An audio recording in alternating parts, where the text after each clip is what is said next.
MLC కవిత arrest పూర్తిగా అప్రజాస్వామికమని MRPS TS జిల్లా అధ్యక్షుడు భూమిగారి రాజేందర్ ఆరోపించారు. సిద్దిపేట జిల్లా కేంద్రంలోని అంబేద్కర్ చౌరస్తాలో ఎంఆర్పీఎస్ టీఎస్ నాయకులు నిరసన కార్యక్రమం చేపట్టారు. ఎమ్మెల్సీ కవిత అరెస్టును నిరసిస్తూ కేంద్ర ప్రభుత్వానికి వ్యతిరేకంగా నినాదాలు చేశారు. అనంతరం వారు మాట్లాడుతూ ఎన్నికల్లో లబ్ధి పొందడానికి బీజేపీ ప్రభుత్వం కవితను అక్రమ అరెస్ట్ చేసిందని ఆరోపించారు. ఇప్పటికైనా కవితపై మోపిన అక్రమ కేసులు ఉపసంహరించుకొని వెంటనే విడుదల చేయాలన్నారు. లేని పక్షంలో ఎంఆర్పీఎస్ టీఎస్ ఆధ్వర్యంలో ఆందోళనలు మరింత ఉధృతం చేస్తామని హెచ్చరించారు. ఎంఆర్పీఎస్ టీఎస్ రాష్ట్ర కమిటీ నిర్ణయం మేరకు ఈరోజు సిద్దిపేట జిల్లా కేంద్రంలో ఆందోళనలు నిర్వహించడం జరిగింది. కేంద్ర ప్రభుత్వం రాష్ట్ర ప్రభుత్వము అనుసరిస్తున్న తీరు బాగాలేదు.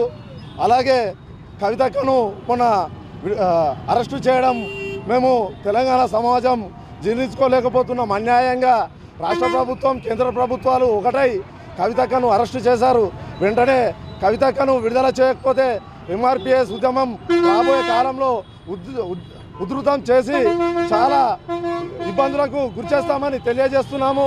కేంద్ర ప్రభుత్వం ఇప్పటికైనా తెలుసుకొని వెంబడే కవితను విడుదల చేయాలని ఎంఆర్పీఎస్ టీఎస్ సిద్దిపేట పక్షాన కోరుతున్నాం.